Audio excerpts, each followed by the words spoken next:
നമസ്കാരം, JB ജംഗ്ഷനിലേക്ക് സ്വാഗതം. കേരളത്തിൽ ഏറെ വിവാദം സൃഷ്ടിച്ച, ഏറെ ചർച്ച ചെയ്യപ്പെട്ട, ഏറെ മാധ്യമ ശ്രദ്ധ കവർന്നെടുത്ത ചുംബന സമരത്തിൻ്റെ പ്രയോക്താക്കൾ അരുന്ധതിയും രാഹുലുമായിരുന്നു കഴിഞ്ഞ ദിവസം നമ്മോടൊപ്പം. ഒരുപക്ഷെ ഈ സമരത്തിൻ്റെ പാന്താവിലേക്കുള്ള പ്രയാണം അനുസ്യൂതമായി ഈ എപ്പിസോഡിലും തുടരുകയാണ്. ഇത് സംബന്ധിച്ച് വായിച്ചുകൊണ്ടിരിക്കുമ്പോൾ ഒരു പ്രസിദ്ധ സംവിധായകൻ തന്നെ, എനിക്കൊന്ന് നിഷാദാണെന്ന് തോന്നുന്നു പറഞ്ഞിരിക്കുന്നത്, MN നിഷാദ്. അദ്ദേഹം പറഞ്ഞ് ഈ നിങ്ങൾ ഈ ചുംബന സമരം നടത്തിയ ആ ദിവസത്തെ ലോക ഞരമ്പ് ദിനം ആയിട്ട് ആചരിക്കുകയാണ് ചെയ്യേണ്ടത്. പക്ഷേ വളരെ എക്സ്ട്രീമായിട്ടൊരു പ്രതികരണം.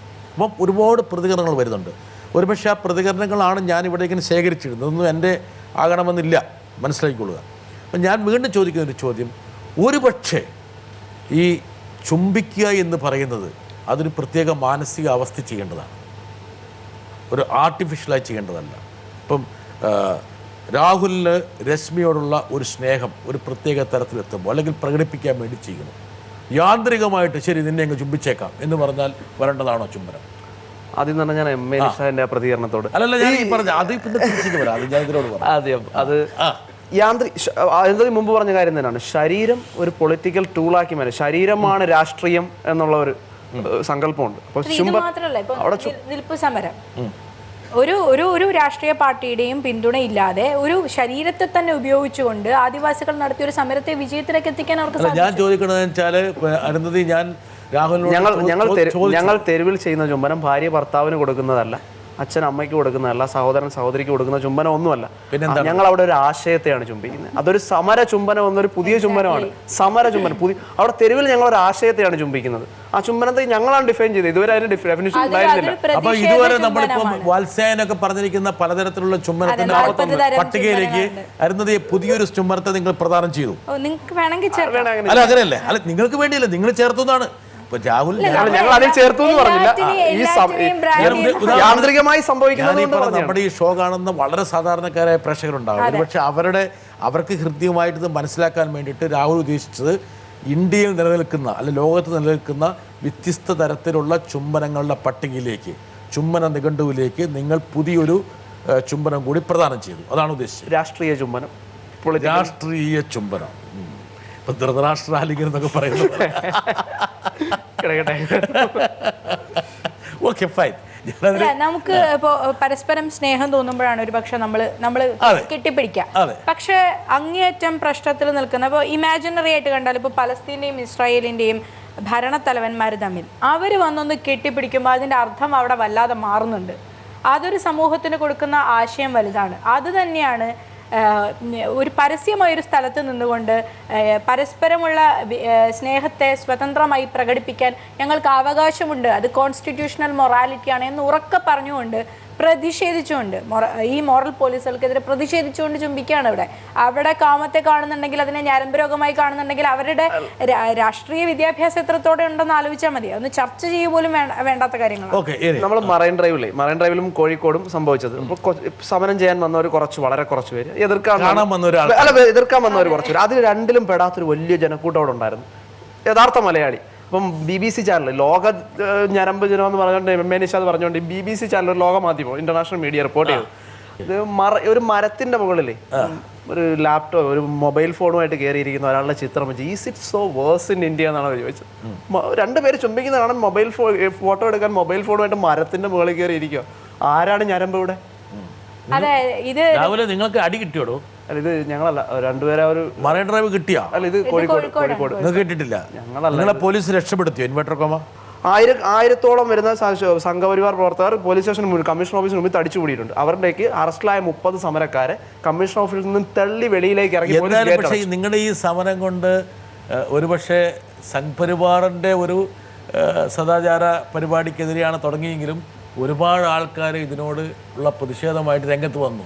ഞാൻ വേണം ഒരു ബിറ്റ് കാണിച്ചു തരാം. നടുറോട്ടിൽ പബ്ലിക്കിൽ വെച്ച് കൊഞ്ചിക്കുഴയുന്നത് യുവാക്കൾക്കെങ്ങാനും ഒരു പ്രേരണയായാൽ എന്ന് പറയുന്ന ഖലീഫ ഉമറിന്റെ വാചകം മറൈൻ ഡ്രൈവിലെ, കോഴിക്കോടിലെ, കേരളത്തിലെ പാശ്ചാത്യന്റെ തോന്നിയാസങ്ങളും നെഞ്ചിലേറ്റുന്നവരോട് അരപ്പട്ടിണിയും മുഴുപ്പട്ടിണിയുമായി ഭർത്താവ് കൊല്ലപ്പെട്ട് വിധവയായി മക്കളെ പോറ്റാൻ പെടാപ്പാട് പെടുന്നതിന് മുമ്പിൽ ആരുടെയോ മുമ്പിൽ മടിക്കട്ടയിച്ചു കൊടുത്ത ദേശീയ തെരുവിൽ ജീവിക്കുന്നത് കുറ്റബോധത്തോടെ കഴിഞ്ഞുകൂടുന്ന പെണ്ണിന്റെ മനോഭാവമല്ല അന്തഃപുരങ്ങളിലെ പെണ്ണുങ്ങൾ ഇറങ്ങി ടൈറ്റ് ജീൻസും ധരിച്ച് ഞാൻ എന്തും ചെയ്തു കളയുമെന്ന് പറയുന്ന ഇത്തരം വൃത്തികെട്ട ഒരു സമൂഹത്തിന്റെ അരാജകത്വത്തിനെതിരെ പടപൊരുതാൻ ധാർമ്മികമായി കേട്ടോ. ഇതിവിടെ ടെലികാസ്റ്റ് ചെയ്തതിൽ ശ്രീ ജോൺ ബ്രിട്ടാസിനോട് ഞാൻ നന്ദി അറിയിക്കുന്നു. കാരണം ഇത്തരം കാര്യങ്ങൾ ജനങ്ങൾ അറിയണം. അദ്ദേഹം എടുത്തെടുത്ത് പറഞ്ഞൊരു കാര്യമുണ്ട്. അപ്പൊ പുരുഷനൊരു വിഷയമേ ആകുന്നില്ല. അന്തഃപുരങ്ങളിൽ നിന്ന് ഇറങ്ങി വന്ന ഇറുകിയ ജീൻസ് ഇട്ട സ്ത്രീകൾ അതെ തെരുവിൽ ഉമ്മ വെച്ചതാണ്. അതാണ് രണ്ട് കാര്യങ്ങളാണ് ഇവിടെ വ്യക്തമാകുന്നത്. ഒന്ന്, വർഗീയവാദത്തിന്റെ പേരിൽ മാത്രമേ വ്യത്യാസമുള്ളൂ. അവര് ഒരു വിഷയം വരുമ്പോ അവര് പൊതുവായി അവരെ പീഡിപ്പിക്കുന്ന ഒരു വിഷയം വരുമ്പോ കൈകോർക്കാൻ അവരൊന്നു തന്നെയാണ്. രണ്ടാമത്തത്, രണ്ടു കൂട്ടരുടെയും പ്രശ്നം സ്ത്രീയാണ്. എല്ലാ കാലത്തും അടക്കി വെക്കാൻ അവരാഗ്രഹിക്കുന്ന, നിശബ്ദരാക്കാൻ അവരാഗ്രഹിക്കുന്ന സ്ത്രീകളാണ്. കേരളത്തിൽ പൊതുസ്ഥലത്ത് നിന്നുകൊണ്ട് ഉച്ചത്തിലൊന്ന് പൊട്ടിച്ചിരിക്കാൻ അവകാശമില്ലാത്തൊരു സ്ത്രീയാണ് പബ്ലിക്കായി വന്നുകൊണ്ട് എനിക്കിഷ്ടമുള്ള ആളെ, അത് ഭർത്താവാണെന്ന് കാണിക്കാൻ ഒരു ഒരു ഒരു താലിയോ അല്ലെങ്കിൽ സോക്കോൾഡ് ഹിന്ദു സ്ത്രീയുടെ സിന്ദൂരമോ മാരേജ് സർട്ടിഫിക്കറ്റോ ഒന്നുമില്ലാതെ എൻ്റെ കൂട്ടുകാരനെ, എനിക്കിഷ്ടമുള്ള ഒരാളെ എനിക്ക് ചുംബിക്കാമെന്ന് ഉറക്കെ പറഞ്ഞുകൊണ്ട് അവൾ കെട്ടിപ്പിടിക്കുമ്പോഴൊക്കെയാണ്. ഒരു വർഗീയവാദിക്കും അത് അംഗീകരിക്കാൻ കഴിയില്ല. അതുകൊണ്ടാണ് അവർ കൈകോർത്തത്. അടിസ്ഥാനപരമായി സദാചാരം സ്ത്രീവിരുദ്ധമാണെന്നും ചുംബന സമരം മുന്നോട്ട് വെക്കുന്നത് ലിംഗസമത്വത്തെയാണെന്നും തെളിയിക്കാൻ ഇദ്ദേഹത്തെ പോലെ ഒരാളുടെ കമന്റിൽ കൂടുതൽ ഒന്നും വേണ്ട. രാഹുൽ, ഇതിപ്പോ നിങ്ങളൊരു ലിംഗസമത്വത്തെ മുൻനിർത്തിയിട്ടാണ് രാഹുൽ ഇത് ഈ പറഞ്ഞ ഇന്റർനെറ്റിൽ ഇത് കൺസീവ് ചെയ്ത്. ആ കൺസീവ് ചെയ്തപ്പോൾ ഒരു ലിംഗസമത്വം ഉണ്ടായിരുന്നില്ലല്ലോ? ഉറപ്പായിട്ടും ഉണ്ട്. ഇതിൽ സ്ത്രീ സദാചാര പ്രശ്നം നമുക്ക് ആദ്യം തന്നെ പറഞ്ഞാൽ നമുക്ക് ആദ്യം തന്നെ ഇവിടെ സദാചാരം വരുന്നത് തന്നെ സ്ത്രീ ഇടപെടുമ്പോഴാണ്. സ്ത്രീ ഇല്ലാത്തൊരു സദാചാര പ്രശ്നവും കേരളത്തിലല്ല. അപ്പൊ അവിടെ സമത്വമില്ലായ്മ തന്നെയാണ്. രണ്ട് പുരുഷന്മാർ എവിടെയെങ്കിലും പോയി റൂം എടുത്താൽ നമുക്ക് പ്രശ്നമുണ്ട്. പിന്നെ കേരളത്തില് പിന്നെ പഠിച്ചു, പക്ഷേ പുറത്ത് കുറെ കാലം ജോലി ചെയ്തില്ലേ? ചെന്നൈ ജോലി ചെയ്തു. അവിടെ ഈ പ്രശ്നം ഉണ്ടായിരുന്നോ വ്യാപകമായിട്ട്? ഇല്ല, അവിടെ ഇത്രയും പ്രശ്നമല്ല. ഞാൻ പറയട്ടെ, ഇവിടെ നമ്മളെ എറണാകുളം പോലൊരു നഗരത്തിൽ പോലും ഒരു പരിചിതരല്ലാത്ത താങ്കളെ ഈ പറഞ്ഞ 2-3 വർഷമായിട്ട് ഞാൻ ഇതിൻ്റെ ഈ ഇന്റർവ്യൂ ഈ നമ്മുടെ ഈ പരിപാടിയുടെ തുടക്കത്തിൽ താങ്കൾ പറഞ്ഞൊരു കാര്യമുണ്ട്. 2-3 വർഷമായിട്ട് താങ്കളുടെ മനസ്സിൽ അടിഞ്ഞുകൂടി. 2-3 അല്ല, അത് വർഷം. വയസ്സൊന്നും ആയില്ലോ നിനക്ക്? എനിക്ക് 28 വയസ്സ്. അല്ല, ഞാൻ മോറൽ പോലീസിങ് തുടങ്ങുന്നത് എവിടെ നിന്നാണെന്നുള്ള ഒരു എക്സ്പ്ലനേഷൻ ഉണ്ടല്ലോ. അല്ല, കേക്കട്ടെ തന്നെ രാഹുലിനെ എന്ന് മുതൽ അലട്ടി തുടങ്ങി അറിയാൻ വേണ്ടിട്ട് ഞാനൊരു അനാട്ടമി ചെയ്യട്ടെ. ഞാൻ ആദ്യം ചെന്നൈയിലെ കാര്യം പറയാം. നമ്മുടെ അവിടെ ഇവിടെ നമ്മുടെ എറണാകുളം പോലത്തെ നഗരത്തിൽ പോലും കാരണം ഒരു തമാശ പറഞ്ഞ ഇടയ്ക്ക് ഒരാളെന്നോട് വിളിച്ചു പറയും, ഒരു നത്തൂലി പോലത്തെ പയ്യനെ നിൽക്കുന്നത്. ആരായിരുന്നു? പക്ഷെ ഇന്നത്തെ കാലത്ത് ഇതൊക്കെ വലിയ സ്ലിം ബ്യൂട്ടി എന്നൊക്കെ പറഞ്ഞത് ഇതൊക്കെയാണ് സൗന്ദര്യത്തിന്റെ ലക്ഷണം. ആ വിദ്വാൻ അറിയില്ല. പോട്ടെ. പിന്നെ നമ്മൾ എറണാകുളം പോലൊരു നഗരത്തിൽ പോലും ഒരു ബസ്സിൽ കയറിയ ഒരു സ്ത്രീ ഒറ്റയ്ക്ക് ഒരു സീറ്റിൽ ഇരിക്കുകയാണ്. വേറെ സീറ്റൊന്നും ഒഴിവില്ല. എന്നെ പോലത്തെ ആൾക്ക് അവിടെ പോയി ഇരിക്കാനുള്ള സ്വാതന്ത്ര്യമുണ്ടോ? ഇരുന്നാൽ ആ സ്ത്രീ എങ്ങനെ പ്രതികരിക്കും? അതേസമയം ചെന്നൈയിലാണെങ്കിൽ നടക്കും, പ്രശ്നമൊന്നുമില്ല. അവർക്ക് വലിയ പ്രശ്നങ്ങളൊന്നുമില്ല. തമിഴ്നാട്ടിലെ വളരെ കൾച്ചറെല്ലാം അനുസരിച്ച് ജീവിക്കുന്ന വളരെ ട്രഡീഷണൽ ആയുള്ള ഒരു സ്ത്രീയാണെങ്കിൽ പോലും അടുത്ത് പോയിരുന്നാൽ അവർ ഒരു പ്രശ്നമില്ല. അത്രയും മാറ്റമുണ്ട് നമ്മുടെ അടുത്തുള്ള സംസ്ഥാനങ്ങളിൽ പോലും. നമ്മളിപ്പോഴും ആ ഒരു ഇടുങ്ങിയ ചിന്താഗതിയിൽ. പിന്നെ ഒരുപക്ഷെ ഇത് വളരെ പെരിഫറലായ ഒരു ആർഗ്യുമെൻ്റ് ആയിരിക്കാം. ഇപ്പം ഞാൻ എൻ്റെ തൊഴിലിൻ്റെ ഭാഗമായിട്ട് ഇന്ത്യയിലെ ലോകത്തിലെ എല്ലാ സ്ഥലങ്ങളും സഞ്ചരിച്ചിട്ടുണ്ട്. ഒരുമാതിരിപ്പെട്ട എൻ്റെ ദീർഘമായിട്ട് ഞാൻ ഡൽഹി താമസിച്ചിട്ടുണ്ട്. പക്ഷേ എങ്കിൽ പോലും ഇത് വളരെ പെരിഫറല്ല. ആക്ച്വലി ഇന്ത്യയുടെ ഫ്യൂഡലിസവും ഇന്ത്യയുടെ ഈ പറഞ്ഞ സ്ത്രീവിരുദ്ധവും ഒക്കെ എല്ലാ നഗരങ്ങളിലും എല്ലാ സ്ഥലങ്ങളിലും ഏറിയും കുറഞ്ഞും ഏറെക്കുറെ ഒരുപോലെ തന്നെ നിലനിൽക്കുന്നുള്ളതാണ് എൻ്റെ യാഥാർത്ഥ്യം. ഏറ്റവും ക്രൂരമായിട്ടൊരു പെൺകുട്ടി ബലാത്സംഗത്തിനിരയായി പീഡിപ്പിക്കപ്പെടുന്നത് തലസ്ഥാന നഗരിയിലാണ്. അതൊക്കെ അപ്പോൾ പക്ഷേ ഒരുപക്ഷെ അവിടുത്തെ മോളിൽ വേണമെങ്കിൽ 12 മണിക്കൂർ സ്ത്രീയെ കാണുകയും ചെയ്യാം. That's A different thing. ഒരുപാട് വൈരുദ്ധ്യങ്ങളുടെ കുറഞ്ഞും ഇന്ത്യ മുഴുവൻ നിലനിൽക്കുന്നതുകൊണ്ടാണല്ലോ ഈ സമരം കൊച്ചിയിൽ ഒതുങ്ങാതെ പോയത്. അല്ല, അപ്പൊ രാഹുൽ പറഞ്ഞു വരുന്നത്, ഞാൻ രാഹുലിന്റെ ഒരു ഇതിലേക്ക്, നമ്മുടെ ഒരു പൊതുബോധമുണ്ട്. ഒരു സ്ത്രീയോടൊപ്പം ഒരു ബസ്സിൽ പോലും യാത്ര ചെയ്യാൻ കഴിയില്ല എന്നുള്ള ഒരു, അത് നാട്ടുകാരൻ. എനിക്ക് പരിചയമുള്ള ഒരു സ്ത്രീ, ഞാൻ എൻ്റെ വീട് കൊല്ലത്താണ്. കൊല്ലത്തേക്ക് പോകുമ്പോൾ വഴിയിൽ ഒരു വൈകുന്നേരം ആയാൽ വഴിയിൽ കാണുകയാണ് ബസ് കിട്ടാതെ അവരവിടെ നിൽക്കുകയാണ്. എൻ്റെ കാറ് കയറ്റിക്കൊണ്ട് പോകാൻ പറ്റുമോ? എനിക്ക് ആ സ്ത്രീക്ക് ഭയമൊന്നുമില്ല ഞാൻ റേപ്പ് ചെയ്യുമെന്ന്, എനിക്കും ഭയമൊന്നുമില്ല അവരെന്നെ റേപ്പ് ചെയ്യുന്നു. പക്ഷെ സമൂഹം ഇവിടെ അതിന് നോക്കുന്നുണ്ട്. രാഹുലിന് എന്തെങ്കിലും വ്യക്തിപരമായ തിക്താനുഭവം ഉണ്ടായിട്ടുണ്ടോ? എനിക്ക് മോറൽ പോലീസിങ് അനുഭവം ഉണ്ടായിട്ടുണ്ട്. ഏത് പെൺകുട്ടിയുടെ കൂടെ പോയപ്പോഴാണ്? പെൺകുട്ടിയുടെ കൂടെ പോയപ്പോഴല്ല. ഒന്ന് ഞാൻ ഷോർട്ട് ഫിലിമുകൾ സംവിധാനം ചെയ്യാറുണ്ട്. അപ്പം എൻ്റെ വൈഫിൻ്റെ വീട്ടിൽ വെച്ചിട്ടാണ് പത്തനാപുരം.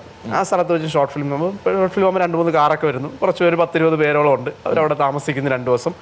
2 ദിവസം കഴിഞ്ഞപ്പോൾ അവിടെ ആരോ വിളിച്ചു പറഞ്ഞു, പോലീസിലേക്ക് വിളിച്ചു പറഞ്ഞു, ഇവിടെ അനാശാസ്യം നടക്കുകയാണ്. അപ്പോൾ പോലീസ് വന്നു. പോലീസ് എസ്ഐയോട് കാര്യങ്ങളൊക്കെ പറഞ്ഞ് പോലീസുകാർ പിന്നെ എടാ പോടാന്നൊക്കെ വിളിക്കും. അപ്പോൾ എടാ പോടാന്നൊക്കെ വിളിക്കുമ്പോൾ നമ്മളൊരു പൗരൻ തിരിച്ച് മര്യാദയ്ക്ക് സംസാരിക്കണമെന്നൊക്കെ പറഞ്ഞു കഴിഞ്ഞാൽ ഇവിടുത്തെ പോലീസുകാർക്ക് അതിൽ കൂടുതലൊരു അഭിമാനക്ഷതമില്ലല്ലോ. അപ്പോൾ അത് വാക്ക് തർക്കത്തിനൊക്കെ ഇടയിൽ ഈ പോലീസുകാർ സംഭവം ഒന്നും പ്രശ്നങ്ങളൊന്നും ഇല്ലെന്നൊക്കെ അറിഞ്ഞ് എസ് ഐ അവിടെ നിന്ന് തടി തപ്പാൻ നോക്കുന്ന ഒരു സമയത്ത് നാട്ടുകാരൊക്കെ തടിച്ചുകൂടി. ഞങ്ങളങ്ങ് പോയാൽ ഈ നാട്ടുകാരെ നിന്നെ കൈകാര്യം ചെയ്യും, ഞങ്ങൾ ഏർപ്പാട് ചെയ്തിട്ടുണ്ട്. അപ്പൊ അത്രയ്ക്ക് സപ്പോർട്ടിംഗ് ആണ് നമ്മുടെ പോലീസ് സംവിധാനങ്ങൾ പോലും മോറൽ. ഈ എറണാകുളം പോലുള്ള നഗരങ്ങൾ വിട്ടു കഴിഞ്ഞാൽ സ്ഥലത്തെ പ്രധാന സദാചാര ഗുണ്ടകളൊക്കെ അവിടുത്തെ പോലീസ് ഇൻസ്പെക്ടർമാർ തന്നെയാണ്. അത് കഴിഞ്ഞിട്ട് ബാക്കിയുള്ള ഗുണ്ടകൾക്കൊക്കെ പ്രവേശനമുള്ളൂ. പുറത്തുനിന്ന് പോലീസുകാർ കേൾക്കുന്നുണ്ടോ? ഇത് ഞാൻ മുമ്പും പറഞ്ഞ സാധനമാണ്. ശരി, നമ്മൾ വേറൊരാളിലേക്ക് വരട്ടെ. അരുന്ധതിക്ക് കേരളത്തിൽ നിന്ന് പുറത്തു പോയ ആളാണ് അരുന്ധതി.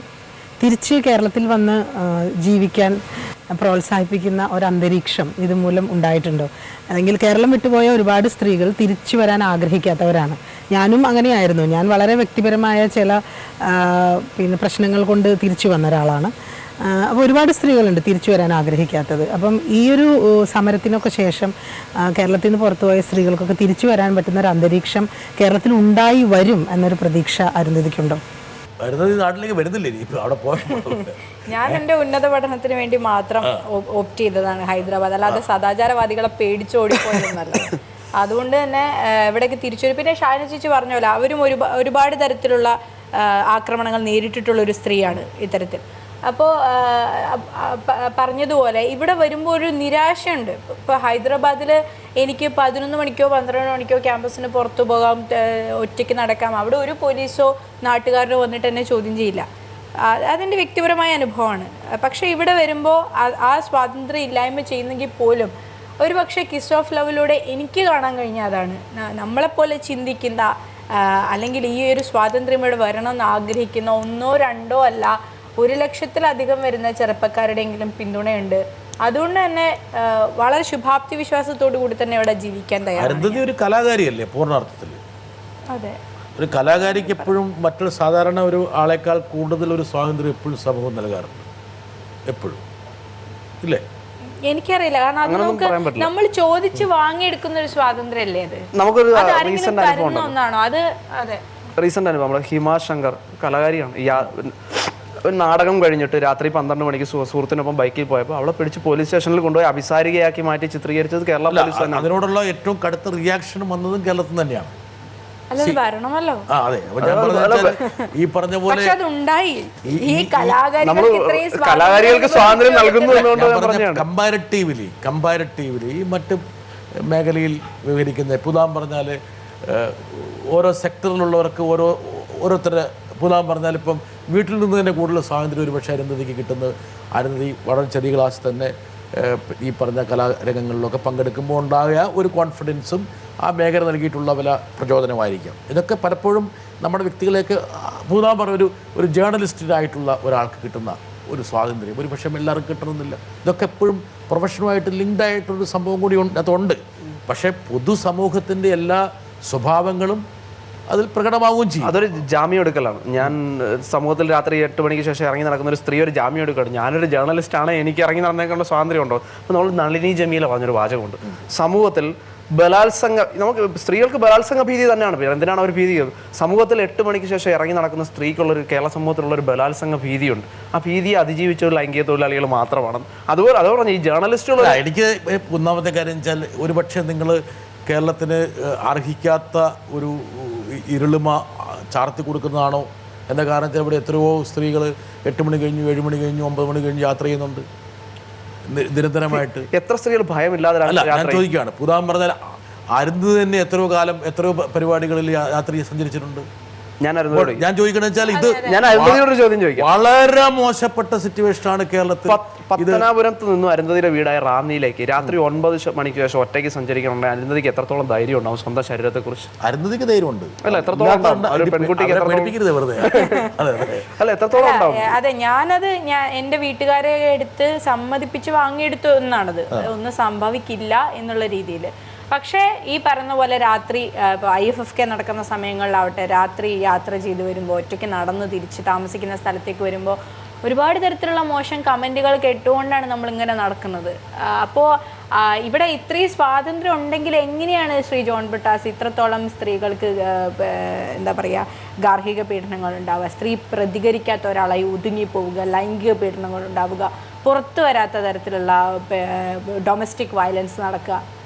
അപ്പോൾ താങ്കൾ ഈ ആവശ്യപ്പെടുന്ന രീതിയിലുള്ളൊരു വെളിച്ചം കേരള സമൂഹത്തിലുണ്ട് എന്ന് ഞാൻ ഒരിക്കലും പറയില്ല. ഞാൻ ആവശ്യപ്പെടുന്നതല്ല, ഞാൻ പറയുന്നത് വെച്ചാൽ ഞാൻ വീണ്ടും പറഞ്ഞല്ലോ, അതായത് നിങ്ങൾ ചിത്രീകരിക്കുന്ന രീതിയിലുള്ള ഭീതിജനകമായിട്ടുള്ളൊരു സാഹചര്യം കേരളത്തിലുണ്ടോ എന്നുള്ള കാര്യത്തെക്കുറിച്ച് തർക്കമുണ്ട്. എന്താ കാരണം അതുകൊണ്ടാണല്ലോ നമ്മുടെ പൊതുസമൂഹം എന്ന് പറയുന്ന ആൾക്കാർ ഇൻവെർട്ടർ കോമ പലരും പല രീതിയിലുള്ള പ്രതികരണം നടത്തുന്നത്. ഞാൻ ചോദിക്കുകയാണ്, ഇപ്പോൾ അങ്ങനെ ഒരു സ്വാതന്ത്ര്യം കേരളത്തിൽ ഉണ്ടായിരുന്നെങ്കിൽ ഒരു പക്ഷേ ചുംബന സമരത്തിന് ഇത്രത്തോളം വലിയ എതിർപ്പുണ്ടാവില്ലായിരുന്നു. അത്രത്തോളം ഒരു സ്വാതന്ത്ര്യം സ്ത്രീക്ക് നൽകിയിരുന്നെങ്കിൽ. കാരണം ചോദിച്ച ചോദ്യങ്ങൾ, രാഹുലിനോട് ചോദിച്ച ചോദ്യം നിന്റെ അമ്മയെയും പെങ്ങളെയും കൊണ്ടുവരുമോടാ എന്നാണ്. അതായത് അമ്മയ്ക്കും പെങ്ങൾക്കുമുള്ള അവകാശം ഇപ്പോഴും കൊടുക്കേണ്ടത് രാഹുൽ തന്നെയാണ്. രാഹുൽ കൊടുക്കുന്ന ഔദാര്യത്തിനനുസരിച്ചുള്ള സ്വാതന്ത്ര്യമാണ്. ഒരാളും ചോദിച്ചില്ല അച്ഛനെയും ചേട്ടനെയും കൊണ്ടുവരുമോ എന്നുള്ളത്. എന്നെ ചുംബിച്ച ആൺകുട്ടികളെ വെറുതെ വിടുകയും സ്ത്രീ ആയതുകൊണ്ട് മാത്രം ഞാൻ അവിടെ ഒരു വേശ്യയാവുകയും ചെയ്തു. അത് ഇവിടെ കേരളത്തിലെ സ്ത്രീകൾക്ക് സ്വാതന്ത്ര്യം ഉള്ളതുകൊണ്ടാണോ? കേരളത്തിലെ സ്ത്രീകളെ പുരുഷന്മാർക്ക് ഈക്വൽ ആയിട്ട് കേരളമല്ല ഞാൻ ഉദ്ദേശിക്കുന്ന കേരളം ഇന്ത്യയുടെ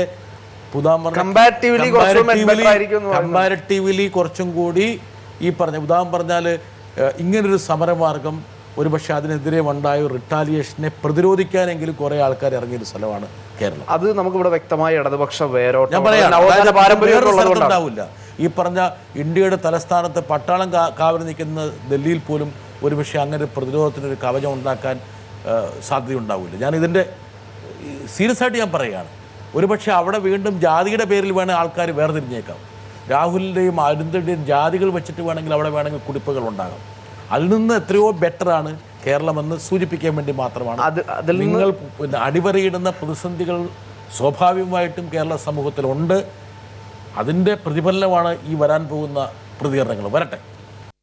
നമ്മുടെ നാട് സെക്ഷൽ ടൂറിസത്തെ പ്രൊമോട്ട് ചെയ്യുന്ന ഒരു നാടായി മാറണമെന്നാണോ ഈ ചുംബന സമരത്തിൻ്റെ പ്രയോക്താക്കൾ പറയുന്നത്? അതോ അച്ഛനാരെന്നറിയാത്ത കുഞ്ഞുങ്ങളെ പ്രസവിച്ച അമ്മമാരുടെ നാടായി മാറണമെന്നാണോ ഇവർ പറയുന്നത്? ഇത്തരം കോപ്രായങ്ങൾ കാട്ടിക്കൂട്ടുന്നവർക്ക് ഇന്നല്ലെങ്കിൽ നാളെ ഈ നാടിനെക്കുറിച്ച് ചിന്തിക്കുന്ന തരത്തിലല്ല അവരുടെ പെരുമാറ്റം. അവർക്ക് ഒരു നൈമിഷികമായ വികാരങ്ങളുടെ പേരിൽ പ്രവർത്തിക്കുന്നവരാണ്. പക്ഷേ ഈ രാജ്യത്തെ ബഹുഭൂരിപക്ഷം ജനതയും ഈ നാടിനെക്കുറിച്ച് ചിന്തിക്കുന്നവരാണ്, ഈ നാടിൻ്റെ സ്വത്വത്തെക്കുറിച്ച് ചിന്തിക്കുന്നവരാണ്, ഭാവി തലമുറയെക്കുറിച്ച് ചിന്തിക്കുന്നവരാണ്. അവരോട് യാതൊരു പ്രതിബദ്ധതയും ഈ കോപ്രായങ്ങൾ കാട്ടിക്കൂട്ടുന്ന ഈ സമൂഹത്തിലില്ല. അല്ല, ഞാൻ കുറച്ചു മുമ്പ് പറഞ്ഞു കഴിഞ്ഞു സെക്ഷൽ ടൂറിസം, അച്ഛനാരെന്നറിയാത്ത അമ്മമാരുടെ നാട്. അന്ന് വെച്ചാൽ ചുംബനം എന്ന് പറയുന്നത് സെക്സിന് മുൻപ് നടത്തുന്ന ഒരു കലാപരിപാടിയാണ് ഇവർക്കൊക്കെ.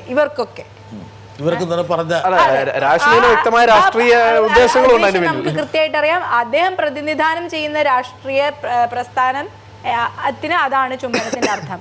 പക്ഷേ ചുംബനത്തിന് അതിനപ്പുറം മറ്റൊരു തലമുണ്ട്. അതിനെ ആദ്യമൊക്കെ നമ്മൾ ഓർത്തത് അജ്ഞത കൊണ്ട് മനുഷ്യരിങ്ങനെ പറയുന്നു എന്നതാണ്. പലവട്ടം തിരുത്തിയിട്ടും അവർ തിരുത്താൻ തയ്യാറാവാത്തപ്പോൾ നമുക്ക് മനസ്സിലാവുന്നത് അത് അവരുടെ കൃത്യമായ അജണ്ടയാണ്. കാരണം ഇത് വളരെ മോശപ്പെട്ട ഒരു അവസ്ഥയിലേക്ക് സമൂഹത്തെ മുഴുവൻ നയിക്കുമെന്നും ഇത് സെക്ഷൽ ടൂറിസത്തിലേക്ക് എത്തിക്കുമെന്നും ഒക്കെ പറഞ്ഞു കഴിഞ്ഞാൽ ഒരു പൊതുസമൂഹത്തെ കൺവിൻസ് ചെയ്തെടുക്കാനും സമരത്തിനെതിരാക്കി തിരിക്കാനും അവർക്ക് വളരെ എളുപ്പത്തിൽ കഴിയും.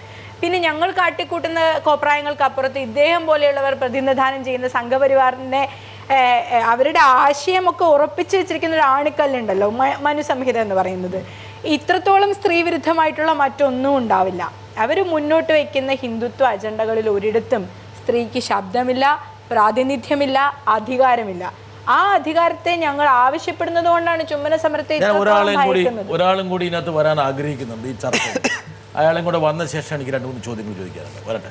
സദാചാര പോലീസിനെ ശക്തമായി എതിർക്കുമ്പോഴും സദാചാര പോലീസ്, സദാചാര ഗുണ്ടായിസം, അതിൻ്റെ പേരിലുണ്ടായ കൊലപാതകങ്ങൾ അടക്കമുള്ള കാര്യത്തെ എതിർക്കുമ്പോഴും ചുംബന സമരമല്ല അതിന് പ്രതിവിധി. അതൊരു ഓവർ റിയാക്ഷനാണ്, നീ ജർക്ക് റിയാക്ഷനാണ്.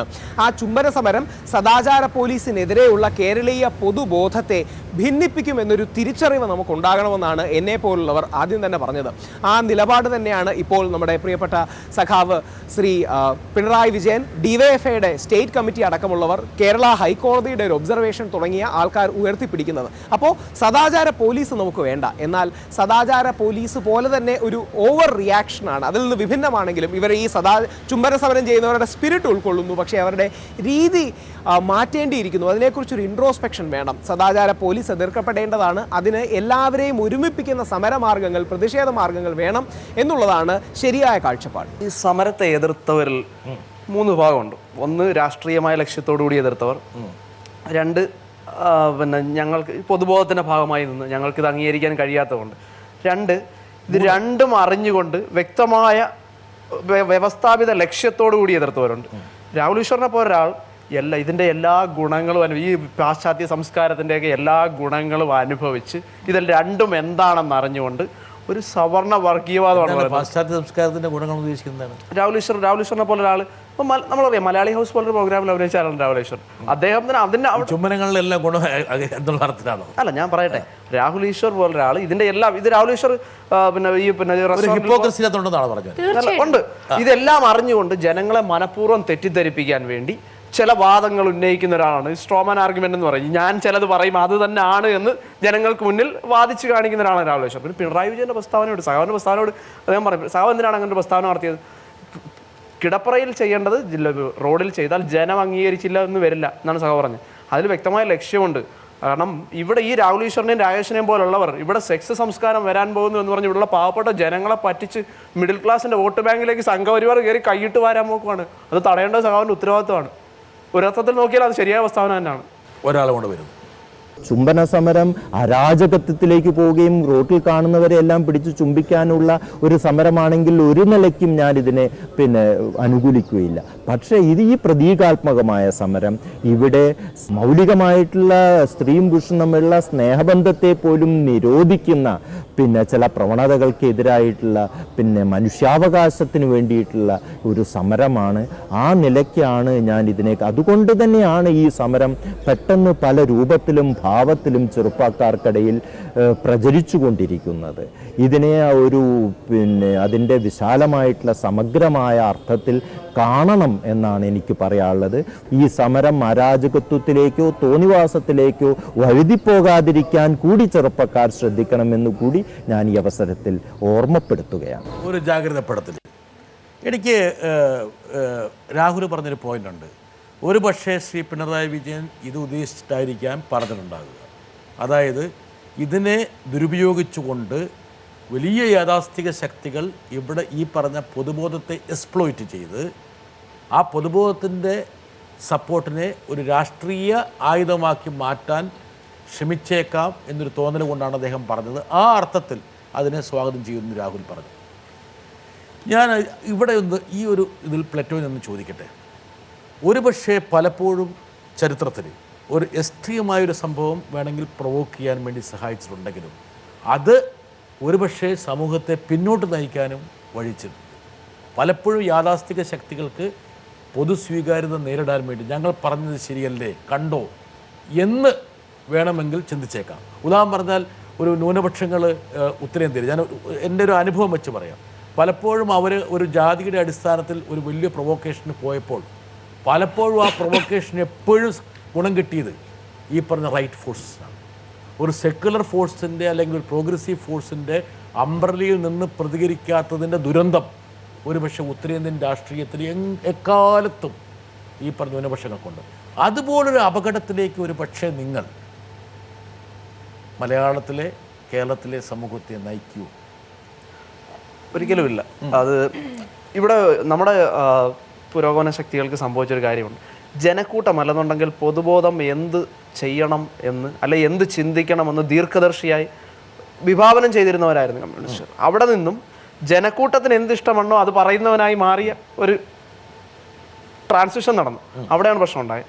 ഈ ഇങ്ങനെയുള്ള പ്രതികരണങ്ങൾക്ക് ആ സെക്യുലറായ അംബർലയ്ക്ക് കീഴിൽ നിൽക്കാനൊരു ഇടമില്ലാതായതാണ് കേരളത്തിലെ പ്രശ്നം. ആ സെക്യുലറായ അംബ്രലയ്ക്ക് കീഴിൽ എന്ന് വിചാരിച്ച് നിരാകരിക്കാനും പറ്റില്ലല്ലോ. നിരാകരിക്കുന്നില്ല. ഇപ്പൊ രാഹുൽ ഇപ്പൊ പറഞ്ഞതുപോലെ സംഘപരിവാർ ശക്തികൾ ഇവിടത്തെ മിഡിൽ ക്ലാസിന്റെ വോട്ട് കൊണ്ടുപോകുന്നു എന്നുള്ളത് കൊണ്ടാവാം സഖാവ് പിണറായി വിജയൻ അങ്ങനെ പറഞ്ഞത്. പക്ഷെ ആ പറഞ്ഞതിന് ഉപയോഗിച്ച ഭാഷ പൊതുബോധത്തിന്റെ ഭാഷയാണ്. അവരിൽ ഒരു ട്രാൻസ്ഫോർമേഷൻ നടത്താൻ ഇത്രത്തോളം കമ്മ്യൂണിസ്റ്റ് പ്രസ്ഥാനത്തിന് വേരോട്ടമുള്ള ഒരു സ്ഥലത്ത് CPM-ന്റെ സംസ്ഥാന നേതാവായ അദ്ദേഹം ശ്രമിക്കുന്നതിന് പകരം പൊതുബോധം അദ്ദേഹത്തിന്റെ വാക്കുകളെ ഞങ്ങൾ ബഹുമാനിക്കുന്നു. കാരണം ഇതൊരു അരാജകത്വത്തിലേക്ക് പോവരുത് എന്നാണ് അദ്ദേഹം നമ്മളോട് പറഞ്ഞത്. അത് തന്നെയാണ് വേറൊരു ഭാഷയിൽ എനിക്ക് തോന്നുന്നു ശ്രീ പിണറായി പറഞ്ഞത്. എനിക്ക് തോന്നിയത് ഞാൻ പറഞ്ഞ വെച്ചാൽ വേറൊന്നും കൊണ്ടല്ല, ഞാനിപ്പോൾ ഇതിനെ ഒരു ഭാഗത്തു നിന്ന് ന്യായീകരിക്കാനോ അല്ലെങ്കിൽ അതിനെ അടിവരയിടാൻ വേണ്ടിയല്ല. ഒരു പക്ഷേ പല ആംഗിൾസും ഈ ചർച്ചയിൽ വരണമെന്നുള്ളത് കൊണ്ട് മാത്രമാണ് ഞാൻ ഈ പ്രതികരണങ്ങളെല്ലാം കൊണ്ടുവന്നത്. അപ്പോൾ ഇതിനകത്ത് ഞാൻ പറഞ്ഞത് സമൂഹത്തിൽ പലപ്പോഴും ഒരു എക്സ്ട്രീം പ്രൊവക്കേഷൻ പലപ്പോഴും അതിൻ്റെ പ്രയോക്താവായിട്ട് ഗുണഭോക്താവായിട്ട് മാറിയത് എപ്പോഴും യാഥാസ്ഥിക ശക്തികൾക്കാണ്. എപ്പോഴും ഉദാഹരണം പറഞ്ഞാൽ ഒരു ഒറ്റതിരിഞ്ഞ ഒരു ആക്രമണം വേണമെങ്കിൽ തിരിച്ച് ആ ഒരു സമൂഹത്തെ തന്നെ അനിഹിലേറ്റ് ചെയ്യുന്നതിന് വഴിവെച്ചിട്ടുണ്ട്. ഇനി ഇവിടെ ഒരു പോയിന്റ് വരുന്നുണ്ട്, ഇതിനൊരു ചട്ടക്കൂട് വേണ്ടേ, ഒരു ദിശാബോധം വേണ്ടേ? ഇവിടെയാണ് ഒരു സംഘടനയുടെ ഒരു പക്ഷേ പ്രസക്തി വരുന്നത്. ഇനി വേറൊരു ആരോപണം കൂടെ ഉണ്ട്, നിങ്ങളുടെ സമരത്തിനെ ഈ പറഞ്ഞ എക്സ്ട്രീം ഫോഴ്സസ് ഹൈജാക്ക് ചെയ്തു അല്ലെങ്കിൽ ചെയ്തേക്കാം. ഒരാരോപണം വന്നു, ഇടയ്ക്ക് 2 ആരോപണം വന്നു. ഒന്ന്, ആരോപണങ്ങളെല്ലാം നിങ്ങളുടെ മുമ്പിൽ ഇടുകയാണ്. ഒന്ന്, മദ്യവും മയക്കുമരുന്നും കഴിക്കുന്ന കുറേ പിള്ളന്മാർ ഇറങ്ങിയിരിക്കുകയാണ്. 1. 2, കേരളത്തിലെ മാവോയിസ്റ്റുകൾ ഇതിനകത്തേക്ക് നുഴഞ്ഞു കയറിയിരിക്കുകയാണ്. അങ്ങനെയുള്ള ഒരു IB റിപ്പോർട്ട് അല്ലെങ്കിൽ police report, special branch report Kerala government അടുത്ത് കിട്ടിയിട്ടുണ്ട്. അരുന്ധതി മറുപടി പറഞ്ഞു. ഇപ്പോൾ സംഘപരിവാർ ശക്തികൾ ഈ സമരത്തെ ഉപയോഗിക്കുന്നു എന്ന് പറഞ്ഞതിൻ്റെ മറ്റൊരു മുഖം തന്നെയാണ് മാവോയിസ്റ്റുകൾ ഈ സമരത്തെ ഉപയോഗപ്പെടുത്തുന്നു എന്നുള്ളത്, ഇതിലേക്ക് നുഴഞ്ഞു കയറുന്നു എന്നുള്ളത്. ഒന്നാമത്തെ കാര്യം, ഇത്തരം ഒരു സമരം നടത്തുമ്പോൾ ഈ പറഞ്ഞതുപോലെ വ്യവസ്ഥാപിതമായൊരു ചട്ടക്കൂടില്ലാതെ ഒരു സമരം നടത്തുമ്പോൾ അത്തരം നുഴഞ്ഞുകയറ്റങ്ങൾക്ക് സാധ്യതയുണ്ട്. അതിനും അപ്പുറത്ത് അത്തരം ആരോപണങ്ങൾക്ക് വിശാലമായ സാധ്യതയുണ്ട്. കേരളത്തിൽ ഏത് ജനകീയ സമരം നടത്തുന്ന നേതാക്കളെയും ഇന്നത്തെ ട്രെൻഡ് അനുസരിച്ച് ഏറ്റവും എളുപ്പത്തിൽ അവരെ നിശബ്ദരാക്കുക എന്നുള്ളത് മാവോയിസ്റ്റുകളാക്കി മുദ്രകുത്തുക എന്നുള്ളതാണ്. മാവോയിസ്റ്റുകൾ നുഴഞ്ഞു കയറുന്ന മാത്രമല്ല പറഞ്ഞത്, ചില ഓൺലൈൻ പത്രങ്ങളിൽ രാഹുലിൻ്റെയും മറ്റാളുകളുടെയും എൻ്റെയും അടക്കം പേരുകളിൽ നമ്മളൊക്കെ മാവോയിസ്റ്റുകളാണ് എന്ന് തന്നെ വാർത്ത വന്നിട്ടുണ്ട്. അരുന്ധതി ഒരു ഇൻട്രോസ്പെക്ഷൻ നടത്തുകയാണെങ്കിൽ ഈ സമരത്തിൽ അല്ലെങ്കിൽ സമരവുമായി ബന്ധപ്പെട്ട് നടത്തിയ പരിപാടികളിൽ എവിടെയാണ് ഒരു ന്യൂനത ഉണ്ടായത് അല്ലെങ്കിൽ എന്താണ് പാളിച്ച എന്ന് കാണും. അതിൻ്റെ ഒരു ശക്തിയും ഒരു ന്യൂനതയും കൂടെ പറയാം. ഒരു പാളിച്ച എന്നുള്ള രീതിയിലല്ല, പക്ഷെ അതിനകത്തൊരു എനിക്ക് തോന്നിയിട്ടുള്ളത്, നേരത്തെ തന്നെ പൊതു ഇടം സാധ്യമാക്കിയിട്ടുള്ള അല്ലെങ്കിൽ കുടുംബത്തോടും സമൂഹത്തോടും ഒക്കെ കലഹിച്ചുകൊണ്ട് രീതിയിൽ ജീവിക്കുന്ന മനുഷ്യരാണ് കൂടുതലായും സമരത്തിലെത്തിയതും ചുംബിക്കാനെത്തിയതും. അപ്പം അങ്ങനെ ഇടമില്ലാത്ത ഒരുപാട് പെൺകുട്ടികൾ കേരളത്തിലുണ്ട്. നമുക്കിത് കൂടുതൽ മനസ്സിലായത് നമ്മൾ കിസ് ഓഫ് ലവ് പേജ് തുടങ്ങിയപ്പോൾ അതിനകത്ത് ഇപ്പോൾ 1.5 ലക്ഷത്തിലധികം ആളുകൾ ലൈക്ക് ചെയ്തിട്ടുള്ള സജീവമായി കമൻറ്റുകൾ ഇടുന്ന ഒരു പേജാണ്. അവിടെ അവർ പറയുന്നൊരു കാര്യമുണ്ട്, മുറിക്കകത്തിരുന്നവർക്ക് നമ്മളെ പിന്തുണയ്ക്കാൻ കഴിയുന്നുണ്ട്, പക്ഷെ പുറത്തേക്ക് വരുവാൻ ഒരു സമരമായി നടക്കുമ്പോൾ കൊച്ചിയിലോ കോഴിക്കോടോ ആലപ്പുഴയിലേക്കോ എത്തി ഐക്യദാർഢ്യം പ്രഖ്യാപിച്ച് ചുംബിക്കാൻ അവർക്ക് സാധിക്കുന്നില്ല. അതായത് അവർക്ക് ആ ഒരു സ്പേസ് ഇല്ല. അപ്പൊ നമ്മൾ ഇനി ചെയ്യേണ്ടതെന്ന് പറയുന്നത് അതാണ് ഒരു ന്യൂനത. അപ്പൊ അവർക്ക് സ്പേസ് കൊടുക്കാൻ കഴിഞ്ഞില്ല. അതെ, അതാണ് ന്യൂനത. എന്നിട്ട് സമ്മതിക്കുന്നില്ല, വളച്ചു കിട്ടിയാ പറയണം. ഓക്കെ രാഹുൽ. എൻ്റെ ഒരു അഭിപ്രായത്തിൽ ന്യൂനതകൾ ഉണ്ടായത് ഒരു ഓർഗനൈസ്ഡ് പ്ലാറ്റ്ഫോമിന്റെ അഭാവമായിരുന്നു. ഓർഗനൈസ്ഡ് പ്ലാറ്റ്ഫോമിന്റെ അഭാവം. ഓക്കെ. കാരണം സമരം ആഹ്വാനം ചെയ്തതും നടത്തിയതും സമരത്തിന് അന്ന് മാത്രം നേരിൽ കണ്ട കുറച്ച് പേരാ. നവംബർ 2-ാം തീയതിയാണ് എല്ലാവരും പരസ്പരം നേരിൽ കാണുന്നത്. ഇതിന് നേരിൽ പോലും കണ്ടിട്ടില്ല. അങ്ങനൊരു സമരത്തിൽ ഉറപ്പായിട്ടും പാളിച്ചകൾ ഒരുപാടുണ്ടാവും, ഒരുപാട് പോരായ്മകളുണ്ടാവും. അപ്പോൾ ഇനി മുമ്പോട്ട് പോകുമ്പോൾ അതെല്ലാം റിക്കവർ ചെയ്ത് ഒരു ഓർഗനൈസ്ഡ് പ്ലാറ്റ്ഫോം. ആദ്യം പറഞ്ഞതൊക്കെ കുറെ തിരുത്തി. എന്താ കാരണം വെച്ചാൽ ഞാൻ പറഞ്ഞു വെച്ചാൽ കുറെ ചട്ടക്കൂടും വ്യവസ്ഥാപിത മാർഗങ്ങളും വേണമെന്നുള്ളത് തന്നെയാണ് നിങ്ങൾ പറയുന്നത്. നമ്മൾ കണ്ടുശീലിച്ച വ്യവസ്ഥ കേരളത്തിൽ കണ്ടുശീലിച്ചു പോകുന്ന ഒരു കേരള സംവിധാനമല്ല. ഓക്കെ, വരട്ടെ, ഒരാളും കൂടെ വരാൻ വേണ്ടി വരാം. അതിനുശേഷം ഞാൻ ഇതിലേക്ക് വരാം. മോറൽ പോലീസിങ്ങിനെ സ്ട്രിക്ട്ലി ഫൈറ്റ് ചെയ്യണം, എഗൻസ്റ്റ് ആയിട്ട് ഫൈറ്റ് ചെയ്യണം എന്ന് ആഗ്രഹിക്കുന്ന ഒരു വ്യക്തി എന്നുള്ള നിലയിൽ എനിക്കറിയാനുള്ള ഒരു കാര്യം, വളരെ നല്ല രീതിയിൽ കൊണ്ടുപോവുകയാണെങ്കിൽ ഒരുപക്ഷെ ഈ ഒരു പ്രൊട്ടസ്റ്റ് അല്ലെങ്കിൽ ഈ മോറൽ പോലീസിങ്ങിന് എഗൻസ്റ്റ് ആയിട്ടുള്ള ഫൈറ്റ് നല്ല രീതിയിൽ കൊണ്ട് നിർത്താൻ നമുക്ക് സാധിക്കും. പക്ഷേ കിസ് ഓഫ് ലവിൻ്റെ പ്രവർത്തനങ്ങളുമായിട്ട് ബന്ധപ്പെട്ട് ഒരുപാട് പ്രശ്നങ്ങൾ വന്ന സാഹചര്യം, പ്രത്യേകിച്ച് ഫേസ്ബുക്ക് അടക്കമുള്ള ന്യൂ മീഡിയയിൽ യങ്സ്റ്റേഴ്സ് ഏറ്റവും അധികം ഉപയോഗിക്കുന്ന മീഡിയയിൽ യങ്സ്റ്റേഴ്സ് തന്നെ അതിനെ പോസിറ്റീവായിട്ട് കാണുമ്പോൾ തന്നെ വലിയൊരു വിഭാഗം അതിനെ നെഗറ്റീവായിട്ട് കാണുകയും അതിന് എതിരെ സംസാരിക്കുകയും ഒക്കെ ചെയ്യുന്നൊരു സാഹചര്യത്തിൽ ഇനി ഈ ഒരു സൊസൈറ്റിയെ കൺവിൻസ് ചെയ്തെടുക്കുക എന്ന് പറയുന്നത് വലിയൊരു ജോലി തന്നെയാണ്. പക്ഷേ ഒരു ഹാൻഡിൽ വിത്ത് കെയർ സിറ്റുവേഷനിൽ നിൽക്കുമ്പോൾ നന്നായിട്ട് ഹാൻഡിൽ ചെയ്യുകയാണെങ്കിൽ തീർച്ചയായിട്ടും നല്ല രീതിയിൽ നമുക്കിത് എവിടെയെങ്കിലും കൊണ്ട് എത്തിക്കാൻ സാധിക്കും. അപ്പോൾ കിസ് ഓഫ് ലവിൻ്റെ പ്രവർത്തകർ ഇതിനെ എങ്ങനെയാണ് ഇനി വരും ദിവസങ്ങളിൽ നല്ല രീതിയിൽ ഹാൻഡിൽ ചെയ്യാൻ പോകുന്നത്, സൊസൈറ്റിയെ കൺവിൻസ് ചെയ്യാൻ പോകുന്നത്, അതുവഴി ഒരു മാസ് മൂവ്മെൻറ്റ് കൊണ്ടുവന്ന് നമ്മൾ മോറൽ പോലീസിങ്ങിനെ സപ്രസ് ചെയ്യുന്നത് എങ്ങനെയാണെന്നുള്ളത് അറിയാൻ ആഗ്രഹമുണ്ട്. ഒരുപക്ഷെ ഈ ഇടമില്ലാത്ത ഒരുപാട് ആൾക്കാരെ കൂടി ഇതിലേക്ക് കൊണ്ടുവരാൻ എങ്ങനെ കഴിയും? ഈ സമരമാർഗം മാറ്റണോ? ഈ പറഞ്ഞ കിസ്സിനപ്പുറത്തേക്ക് പോകണോ, ഇപ്പുറത്തേക്ക് പോകണോ, വേറെ രീതിയിലേക്ക് പോകണോ? ഒരുപക്ഷെ ഇത് ഒരു വല്ലാത്തൊരു പ്രതീകമായിട്ട് മാറി ഒരുപാട് പേര് നെറ്റിച്ചു വിളിക്കുന്നുണ്ടോ? ഉണ്ടെങ്കിൽ ആ നെറ്റിച്ചു വിളിക്കലെ മാറ്റിയിട്ട് വേറെ തരത്തിലേക്ക് കൊണ്ടുവരണോ? ഇതൊക്കെ നിങ്ങളുടെ മനസ്സിൽ വരേണ്ട കാര്യങ്ങളാണ്. അതിപ്പം ഒരുപക്ഷെ ഈ ഒരു ഇൻ്റർവ്യൂവിൽ പെട്ടെന്ന് നിങ്ങളത് പറയണമെന്നുമില്ല. അതൊക്കെ നിങ്ങൾ ആലോചിച്ചിട്ട് ചെയ്യേണ്ട. എനിക്ക് പറയാനുണ്ട്. പറയും. ചുംബനം എന്നുള്ളൊരു സമര രീതി നിൽക്കുന്ന ഒരു സമയം ഉണ്ടാവും. അത് എപ്പോഴാണെന്ന് ചോദിച്ചു കഴിഞ്ഞാൽ അത് ഫോട്ടോ എടുക്കാൻ ഇവിടുത്തെ ചാനലുകൾ വരാതിരിക്കുകയും അത് കാണാൻ മലയാളികൾ വരാതിരിക്കുകയും ചെയ്യുന്ന ഒരു സമയം ഉണ്ടാകുമ്പോൾ അന്നത് നിൽക്കും. അതുവരെ നിങ്ങൾ ചുംബിച്ചോണ്ട് അന്ന് നിൽക്കും. കാരണം അത് കൃത്യമായിട്ട് ഇപ്പൊ തന്നെ പല സംഘപരിവാർ ശക്തികളും പറഞ്ഞു തുടങ്ങിയിട്ടുണ്ട്, നമുക്ക് നല്ല വഴി ഇതങ്ങ് അവഗണിക്കുക എന്നുള്ളതാണ്. ആരും പോവാതിരുന്നു കഴിഞ്ഞാൽ അവന്മാരും അവളുമാരും നിർത്തിക്കോളും എന്നൊരു ആറ്റിറ്റ്യൂഡ് ഉണ്ട്. നമുക്ക് അത് തന്നെയാണ് വേണ്ടത്. നിങ്ങൾ ഒരു പൊതുസ്ഥലത്ത് ആൺകുട്ടിയും പെൺകുട്ടിയും ഒരുമിച്ചിരിക്കുമ്പോൾ അവരവരുടെ വഴിക്ക് ഇരുന്നോട്ടെ, അതിൽ ഇടപെടേണ്ട എന്ന് തീരുമാനിച്ച് പോകാൻ കഴിയണം. ഇവിടുത്തെ ചാനലുകൾ ഇത് കച്ചവടം ചെയ്യാൻ വേണ്ടിയിട്ട് ഇനിയിപ്പോൾ അതിനൊരു മാർക്കറ്റ് ഇല്ല, ഇതിപ്പോൾ വളരെ കോമൺ ആയി എന്ന് കരുതി പിന്മാറണം. ആ സമയത്ത് ആ സമരം വിജയിച്ചു. രണ്ടാമത്, ഇപ്പോഴും ഞങ്ങൾ ഈ ചുംബന സമരത്തിൽ മാത്രമാണ് ഇരിക്കുന്നത് എന്നുള്ളത് താങ്കളുടെ ഒരു ധാരണയാണ്. എന്റെ ധാരണയല്ല, ഞാൻ വീണ്ടും വീണ്ടും പറഞ്ഞല്ലോ, ഞാനിവിടെ ഒരു നിമിത്തം മാത്രം, ഞാനൊരു വാതായനം മാത്രം. അല്ല, താങ്കളെന്ന് ഉദ്ദേശിച്ചതും അല്ല, അത് പക്ഷെ കേൾക്കുന്നവർക്ക് അതിന് അത്ര ബോധം ഉണ്ടാകണമെന്നില്ല. എന്നിലൂടെ വരുന്നത് മുഴുവൻ ഈ സമൂഹത്തിലെ പല ആംഗിളിൽ നിന്നുള്ള ആൾക്കാരുടെ സന്ദേഹങ്ങളും സന്തോഷങ്ങളും സന്താപങ്ങളാണ്. അങ്ങനെയുള്ളവർക്കുള്ള ഒരു മറുപടിയാണ്. ഒന്ന്, നമ്മൾ IFFKയോട് അനുബന്ധിച്ച് മലയാള സിനിമ സദാചാരം ചുംബനം എന്നുള്ള വിഷയത്തിൽ ഒരു സെമിനാർ സംഘടിപ്പിക്കുകയുണ്ടായി. ഒരുപാട് പൊതുജനം വരികയും ഒരുപാട് തരത്തിലുള്ള വിമർശനം ഉണ്ടാവുകയും ചെയ്തുവെങ്കിലും വളരെ ജനാധിപത്യപരമായിട്ടുള്ള മറ്റൊരിടം അവിടെ തുറന്നു കൊടുത്തു എന്നുള്ളതാണ്. അതുപോലെ തന്നെ ഇപ്പോൾ ഞങ്ങളുടെ ഒരു ചെറിയ കൂട്ടം, അതായത് കൊച്ചിക്ക് ശേഷം ഉണ്ടായിട്ടുള്ള പരസ്പരം ആശയങ്ങൾ കൈമാറുന്ന ഒരു ചെറിയ ഫേസ്ബുക്ക് കൂട്ടം ഞങ്ങൾക്കുണ്ട്. അവിടെ നമ്മൾ ആലോചിക്കുന്നത് ഒരു കേരളത്തിലൊരു പെൺകുട്ടിക്കും ആൺകുട്ടിക്കും ഏതെങ്കിലും സമയത്ത് മോറൽ പോലീസിങ് നേരിട്ടാൽ അവർക്ക് നേരിട്ട് ബന്ധപ്പെടുവാൻ തരത്തിലുള്ള ഒരു ഹെൽപ്പ് ലൈൻ രീതിയിലേക്കൊക്കെയുള്ള ഒരു സംവിധാനങ്ങൾ ഒരുക്കുന്ന ഒരു ഗ്രൂപ്പിലേക്ക്. ഒരു വ്യക്തിപരമായ ഒരു ചോദ്യം ഒരാൾക്ക് എന്തോ ചോദിക്കാറുണ്ട്. ഒരു ജോലി ഇല്ലാത്തവർക്ക് പറ്റിയൊരു പരിപാടിയാണ് കിസ് ഓഫ് ലവ്. രാവിലെ എഴുന്നേറ്റ് ഇപ്പോഴത്തെ പിള്ളേർ, ഇൻക്ലൂഡിങ് മൈ ചിൽഡ്രൻ, അവർ രാവിലെ എഴുന്നേറ്റ് ഫേസ്ബുക്കിലാണ് മൂത്രം ഒഴിക്കണതെന്ന് തന്നെ പറയാം. രാവിലെ എഴുന്നേറ്റ്, കാരണം ഫേസ്ബുക്ക് അത്രയും ഒരു ഭാഗമായി കഴിഞ്ഞവരുടെ. വേറെ ഞാൻ പിള്ളേരോട് പറയണ പോലെ രാവിലെ എഴുന്നേറ്റ് പണ്ടൊക്കെ ദൈവമേ എന്ന് പറഞ്ഞാൽ വിളിച്ച് എഴുന്നേക്കുന്നത്. ഇപ്പോൾ പിള്ളേർ മൊബൈൽ എടുത്തിട്ടാണ് രാവിലെ ആദ്യം നോക്കിക്കൊണ്ടാണ് എഴുന്നേക്കുന്നത് തന്നെ. അപ്പോൾ അതിനോട് എനിക്ക് തീരെ യോജിപ്പില്ല. അത് മാറണം എന്ന് തന്നെയാണ് ഞാൻ പറയണത്. പിന്നെ രാഹുൽ പശുപാലനോട് എനിക്ക് നേരിട്ട് യാതൊരു വിരോധവുമില്ല. എന്നെ അപമാനിച്ചത്, ഫേസ്ബുക്കിൽ കൂടി അപമാനിച്ചത് രാഹുലാണെന്ന് സൈബർ സെല്ല് കണ്ടുപിടിച്ചത് കൊണ്ടാണ് ഞാൻ കേസ് കൊടുത്തത്. അല്ലാതെ എനിക്ക് നേരിട്ട്, എൻ്റെ മകൻ്റെ പ്രായമേ ഉള്ളൂ, നേരിട്ട് എന്നോട് വന്നൊരു സോറി പറഞ്ഞു കഴിഞ്ഞാൽ തീരാവുന്നൊരു കേസാണത്. പക്ഷേ ആ കുട്ടി അത് ചെയ്തില്ല. വളരെ ധാർഷ്ട്യത്തോടു കൂടിയാണ് എന്നോട് സംസാരിച്ചത്. അതുകൊണ്ട് കേസ് മുന്നോട്ട് പോകുന്നു.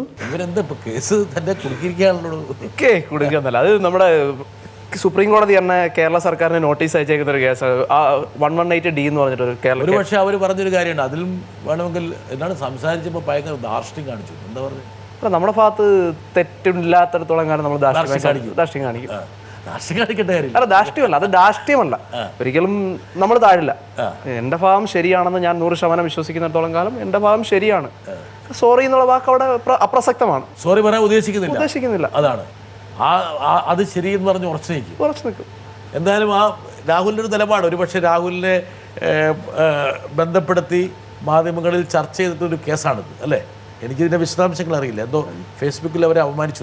ഇല്ല, അതല്ല, അതൊരു സിനിമ പ്രൊഡ്യൂസ് ചെയ്യാന്ന് പറഞ്ഞിട്ട് അവസാനം വേറെ ചില കാരണങ്ങൾ കൊണ്ട് അവർ മാറിക്കളഞ്ഞു. വേറെ ഒരുപാട് ചെന്ന് പെട്ട. അല്ല, ഇത് പഴയ സാധനമാണ്. ഒരു 6 മാസം ബന്ധപ്പെട്ടല്ലോ. അല്ല, അരുന്ധതി കലാപരിപാടിയൊക്കെ മാറ്റി വെച്ചപ്പോൾ പഠനം മാത്രമായ ഏകദേശം ഇപ്പൊ ഈ സമരവും ആരെ പറഞ്ഞ സമരഭടയും അതുപോലെ തന്നെ പഠനഭടയും മാത്രമാണ്.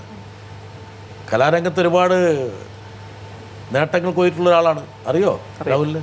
എനിക്കൊന്ന് നമ്മുടെ തന്നെ ഒരു പരിപാടിയിൽ കഥ പറയുമ്പോൾ അല്ലേ വേണേ കാണിച്ചാലേ ഞാൻ നോക്കട്ടെ, വരട്ടെ. കൗരവരും പാണ്ഡവരും തമ്മിലുള്ള ഐക്യശ്രമങ്ങളെല്ലാം പരാജയപ്പെട്ടു. യുദ്ധം അത് മാത്രമാണ് ഇനി പോംവഴി.